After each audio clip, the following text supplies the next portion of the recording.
SC వర్గీకరణను స్వాగతిస్తూ మాదిగ ఉపకులాలు విజయోత్సవాలు నిర్వహించారు. గుంటూరులోని సంజీవయ్య నగర్లో మాదిగ సంఘాల ఆధ్వర్యంలో జరిగిన ఈ కార్యక్రమంలో ముందుగా డాక్టర్ బిఆర్ అంబేద్కర్, జగ్జీవన్ రామ్ విగ్రహాలకు పూలమాలలు వేసి ఘనంగా నివాళులర్పించారు. ఈ సందర్భంగా మాదిగ మహాసేన అధ్యక్షులు ప్రేమ్ కుమార్ మాదిగ, ఎంఆర్పీఎస్ నాయకులు మక్కిన ప్రభాకర్ మాదిగ మీడియాతో మాట్లాడారు. వర్గీకరణ విషయంలో కేంద్ర రాష్ట్ర ప్రభుత్వాలు తమకు మద్దతుగా నిలిచాయని కొనియాడారు. మందకృష్ణ మాదిగ నేతృత్వంలో 30 సంవత్సరాలుగా జరిగిన వర్గీకరణ పోరాటం విజయం సాధించిందని అన్నారు. డాక్టర్ బిఆర్ అంబేద్కర్ రాజ్యాంగ ఫలాలు అందరికీ అందాలన్న ఆశయం నెరవేరిందని చెప్పారు. ఈ కోర్టు తీర్పుతో విద్యా ఉద్యోగ అవకాశాల్లో తమకు ప్రాధాన్యం ఉంటుందని తెలియజేశారు.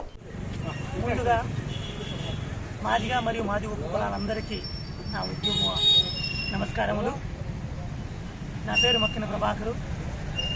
ఈరోజు ఈ విజయోత్సవ పండుగ జరుపుకోవడానికి గల కారణం అనేక సంవత్సరాలుగా సుదీర్ఘ పోరాటంతో, అనేక మంది ప్రాణ త్యాగాలతోటి 1994 సంవత్సరంలో స్థాపించి ఎంఆర్పిఎస్ అనే పోరాట సంస్థను స్థాపించి అనేక ఉద్యమాలు చేపట్టి అనేక విధంగా పార్లమెంట్లో కానీ, అసెంబ్లీలో కానీ, అలాగే సుప్రీంకోర్టులో కానీ అనేక విధాలుగా పోరాడిన వ్యక్తులు అనేకులు ఉన్నారు.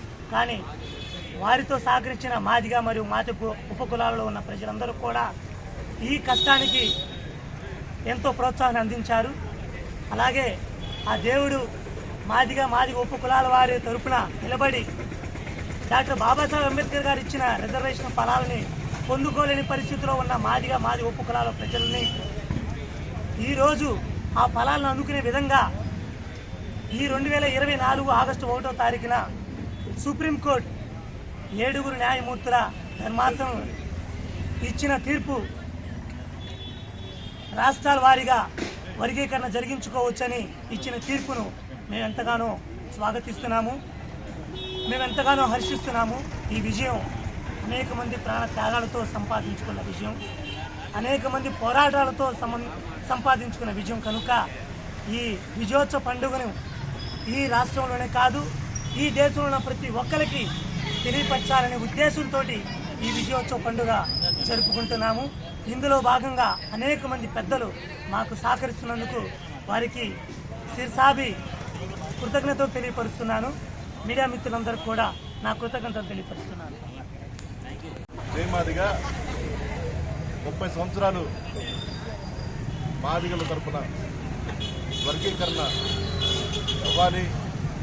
వర్గీకరణ అయితే మాదిగ పిల్లల భవిష్యత్తు బాగుంటుంది. మాదిగలకి పిల్లలకి మంచి ఉద్యోగాలు వస్తూ ఉంటాయి. చదువుకొని పిల్లలు ఉద్యోగాలకు అల్లాడిపోతూ ఉన్నారు. మాకు రావాల్సిన కోట ఒకే వరకు అనిపిస్తూ ఉంది. మాదిగలకి అన్యాయం జరుగుతూ ఉంది. మాదిగలకు న్యాయం జరగాలంటే ఖచ్చితంగా వర్గీకరణ అవ్వాలని చెప్పేసి మందకృష్ణ మాదిగ గారు 30 ఏళ్ళు అర్పణగా పోరాటం చేశారు.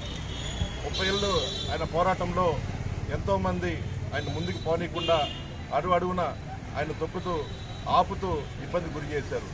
ఎన్ని కష్టాలైనా సరే ఓర్చుకొని ఈరోజు వర్గీకరణ సాధించి మాదిగలకు గిఫ్ట్గా ఇచ్చిన మందకృష్ణ మాదిగ గారిని ఈ సందర్భంగా మేము శుభాకాంక్షలు తెలియపరుస్తూ ఉన్నాం. మందకృష్ణ మాదిగ గారు మీకు మా పాదాభివందనం. నిజంగా మాదిగలు చాలా వెనకబడి ఉన్నారు. ఈ రాష్ట్రంలో మాదిగలు అన్ని రంగాలు వెనకబడ్డారు. చాలా మాదిగ పనులకు వెళ్తే మాదిగలు మరియు ముఖ్యంగా అంటరానితనాన్ని అనుభవిస్తూ ఉన్నారు. ఈరోజు మాలలు మారుతూ ఉన్నారు. వర్గీకరణ అయిన కానీ మాలలు మారుతూ ఉన్నారు. వర్గీకరణ అవటం వల్ల మాలా మాది ఎడదీయటమే, అన్నాతమ్ములు మేము కలిసి ఉన్నామని ఎడదీయటం అని చెప్పి వాళ్ళు పెద్ద మాట్లాడుతున్నారు. ఈ సందర్భంగా కొట్టాడుతున్నాం. అయ్యా మమ్మల్ని అన్నాతమ్ములు మీరు భావించినప్పుడు మాకు రావాల్సిన వాట మేమంటున్నాం. 100 ఉద్యోగాల్లో 52 మంది అంటే ఎక్కువ మంది మీరు ఉంటే ఎక్కువ మీరు తీసుకోండి, ఎంతవరకు ఉంటే అంతవరకు మేము అడుగుతూ ఉన్నాం. కాదు, అందరూ కలిసి ఉండాలి, ఉద్యోగాలు మాకే రావాలి, మేము మంచి అభివృద్ధి పోవాలి, ముందుకు పోవాలని చెప్పి చెబుతూ ఉన్నారు. ఇది చాలా తప్పు. వర్గీకరణ అనేది చాలా ప్రాముఖ్యం. అన్ని కులాలు ముందుకు ఉంటాయి. అదేవిధంగా రిలీజ్ కూడా చాలా వెనకబడ్డారు. ఈరోజు వర్గీకరణ లేకపోవడం వల్ల 100 ఉద్యోగాలు వస్తే 90 ఉద్యోగాలు మాళ్ళు అనుభవిస్తూ ఉన్నారు. రాజకీయ పరంగా వాళ్ళు మంచి హోదాలు ఉన్నారు. అన్ని రకంగా సాధించి ఇప్పుడు కూడా వాళ్ళు మారుతున్నారు మీడియాలో. మాళ్ళంటే అన్ని రంగాలు వెనకబడ్డారంట. అంతరిక్ష జాతుల్లో మాళ్ళు ఉన్నారంట. ఈరోజు అంతరిక్ష జాతి ఏముంది? మాదిగలే. ఎందుకంటే చదువుకున్న పిల్లలు ఈరోజు చూస్తూ ఉంటే బీటెక్లు ఎంటెక్లు చేసి పిల్లలు ఉద్యోగాలు లేక టాఫీ పని చేసుకుంటూ ఉన్నారు. చాలామంది ఉద్యోగాలు లేక రిక్షాలు దొరుకుతూ ఉన్నారు, ఆటోలు దొరుకుంటూ ఉన్నారు, వడ్రంగి పనులు చేసుకుంటూ ఉన్నారు. ఎక్కడ జరుగుతుంది న్యాయం? అదే వర్గీకరణ చదువుకున్న పిల్లలు ఉద్యోగాలు వచ్చేది కదా. కానీ మీరు కూడా అర్థం చేసుకోవాలి, వర్గీకరణ సపోర్ట్ చేయాలి. ఖచ్చితంగా మన లక్ష్యం ఏంటి? రాజ్యాధికారం. మాలా మాదిగులు ఎస్సీ లక్ష్యం ఏంటి? రాజ్యాధికారం. రాజ్యాధికార దిశగా మనందరం కలిసి పోరాటం చేద్దాం. వర్గీకరణ కాదు మనకు కావాలి, వర్గీకరణ అది మాదిగలకు అవసరం అని ఈ సందర్భంగా అర్థం చేసుకునే తెలియపరుస్తూ జై మాదిగా, జై హింద్, జై భీమ్.